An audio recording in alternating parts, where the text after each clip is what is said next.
Good morning, friends. We come, sad to say, to the very end of the book of Hebrews. So if you've watched all the videos of the book of Hebrews series, please do let us know in the comments down below that you're finishing up this series today. And we're going to be asking the question, where is your treasure? Is this your home here on earth, or are you waiting for a better home? Are you waiting for your heavenly home? As we draw this to a close, the author of Hebrews is going to ask us this very pointed question and give us some practical tips on how we can live more like this is just a place we're passing through and find our peace and joy in heaven and in Jesus. Before we begin, if you haven't already taken some time to pray, please do pause the video, have a time of prayer and confession with the Lord, and then join us right back here. All right, so tomorrow, if you're watching this as these videos come out, we're going to be, as a community, going over to the Gospel of John, chapter 1, and we'll be there for a little bit. I'm going to be working on some projects for this channel, some sermons, and I'm going to get ready to re-queue in a week or two for hop back into daily Bible studies, so that those will be coming back. We're going to be doing basically key verses of the Bible. So each day we will actually do a separate verse. We'll take that in context, but we will be focusing on a lot of the most famous passages in the Bible that you may have already memorized. We'll be talking about those, meditating on them together, and seeking to apply them to our lives, so you won't want to miss that when we get that taking off. We are picking up in Hebrews chapter 13, starting in verse 14. So let's read through this together, shall we? For we do not have an enduring city here. Instead, we seek the one to come. Therefore, through him, let us continually offer up to God a sacrifice of praise. That is the fruit of lips that confess his name. Don't neglect to do what is good and to share, for God is pleased with such sacrifices. Obey your leaders and submit to them, since they keep watch over your souls, as those who will give an account, so that they can do this with joy and not grief, for that would be unprofitable for you. Pray for us, for we are convinced that we have a clear conscience, wanting to conduct ourselves honorably in everything. And I urge you all the more to pray, that I may be restored to you very soon. Now may the God of peace, who brought up from the dead our Lord Jesus, the great shepherd of the sheep, through the blood of the everlasting covenant, equip you with everything good to do his will, working in us what is pleasing in his sight, through Jesus Christ, to whom be glory forever and ever. Amen. Brothers and sisters, I urge you to receive this message of exhortation, for I have written to you briefly. Hebrews is a brief letter. Be aware that our brother Timothy has been released. If he comes soon enough, he will be with me when I see you. Greet all your leaders and all the saints. Those who are from Italy send you greetings. Grace be with you all. Let us start here at the end here, starting in verse 22, because I think it is perfectly fitting. Brothers and sisters, I urge you to receive this message of exhortation. The whole letter of Hebrews is trying to get us to do something. Exhortation is, right, I want you to do something. Go get them, you know. We are not to lose heart. We are not to turn back. We are to press on. It's like encouragement, but like, you know, more. And almost kind of it can be not quite as positive as encouragement. And exhortation could be like, you know, turn around. Stop doing what you're doing. Do something better.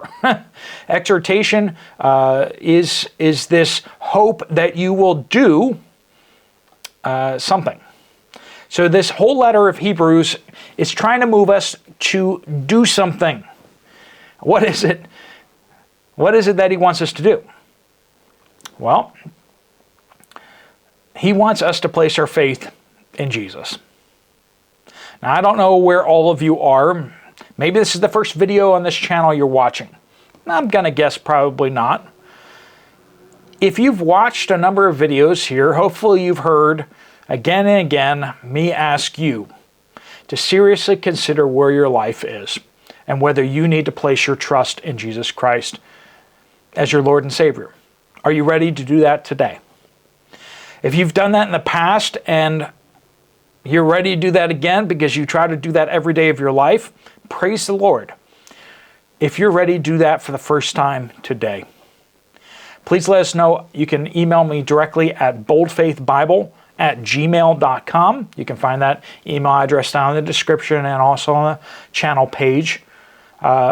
If you have any questions about that, please don't hesitate to reach out. You can reach out to just the community down in the comment section. You can email me directly. You can go find someone who knows Jesus Christ that you know and go ask them in person. Whatever you do, please reach out to somebody and get that settled. Because that is this question that we're going to be looking at here. Back up to verse 14. For we do not have an enduring city here. Friends, does something in your body hurt? Have you done something in the past day or two where one of your body parts was like, you know what? I'm not going to do that. Maybe you got up from a chair and it just hurt. Maybe you slept on your neck in the wrong way. Our bodies are not getting any younger, are they? This world is passing away. In some ways, things are supposedly getting better and better, but friends, you and I are not getting any younger. This world may endure for another couple thousand years before Jesus returns. I don't know. Or he could come back tomorrow. But what I do know is that if this world lasts another 2,000 years, I certainly won't, and you probably won't either. We do not have an enduring city here. This is not our home. Where you live, someone else will live there shortly thereafter. When you go be with Jesus, all your stuff will get sold in some estate sale, and someone else will be sitting in your chair, and someone else will be sitting in your house. Someone else will drive your car, or else someone will drive past the scrapyard where your car is. We know that the things here are passing by. The relationships that we have with others inevitably fall apart, whether because you pass away or they pass away, or whether because relationships just drift apart over time, or perhaps they break apart violently. We know that the things that we have, that we hold on to in this life, are slipping through our fingers.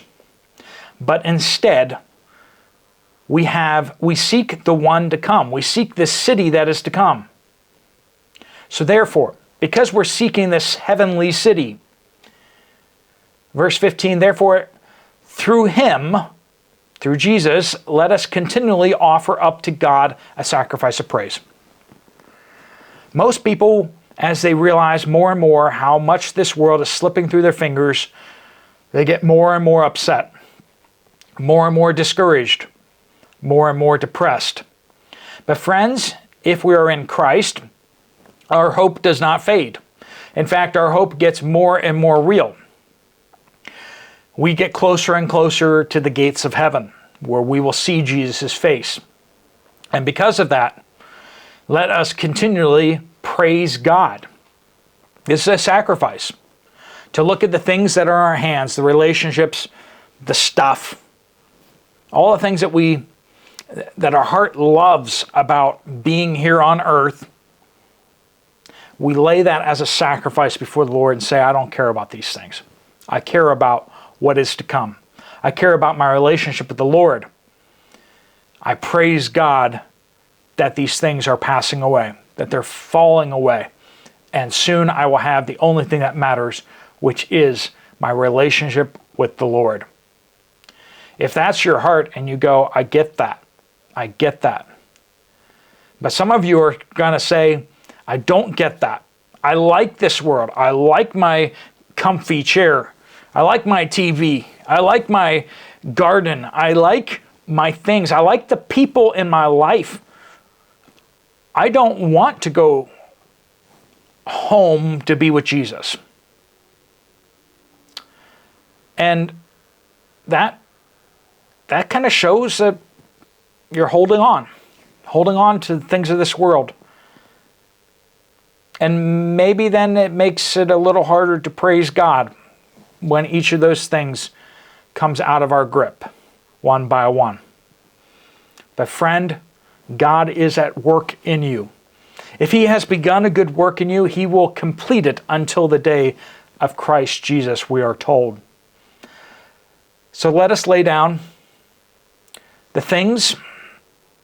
Now, God's not telling you to go sell your house necessarily, or sell your car, or sell your comfy chair. But in your heart, you need to lay them down. You need to love God and realize that these things are all temporary. Someone else will indeed sit in your comfy chair before you can even imagine, right? So it says, verse 16, don't neglect to do what is good and to share, for God is pleased with such sacrifices. So the first sacrifice is a sacrifice of praise. That as the things come, keep praising the Lord, even as things fall away, disappear, as relationships disappear, as loved ones disappear. But the second sacrifice is to serve others, to share with others, to give good things to other people. Yeah, we can just try to hoard everything up into a pile and keep everything for ourselves, like Ebenezer Scrooge, right? But instead of that, we are to be generous with other people and to share with all who have need, and also to joyfully give to others. God is pleased with such sacrifice. Verse 17, another admonition here. Obey your leaders. Now that sounds like one of those things that is unpopular in circles that a lot of us move in, isn't it? Obey your leaders? We don't like politicians. We don't like those guys and gals. But it says, obey your leaders and submit to them. Now, this isn't necessarily discussing governmental leaders. What this is more talking about is like church leaders. Our first loyalty should be to the kingdom of God, and our first leaders should be those men and women that God has placed in our lives to serve us in leadership capacities. And we should be living our lives in such a way that, as it says here, that we don't make their lives grief. That their time of service as leaders should not be grievous to them. As it says in verse 17, obey your leaders and submit to them, since they keep watch over your souls. They're doing something for us. They're serving us. They will also give an account to the Lord over how they have served you and led you, so that they can do this with joy and not with grief. Now, if they have to do it with grief, if you just make their lives miserable, if you make your pastor's life miserable, if you make the lay church leaders in your church miserable, if you that's not good for you, that's not good for anybody. Friends, don't do that. You should be trying to make those who step up and serve, make their lives easier, make their lives full of joy as you share and your experience of what God is doing in your life. Nothing encourages spiritual leaders more than hearing how God has used them in your life.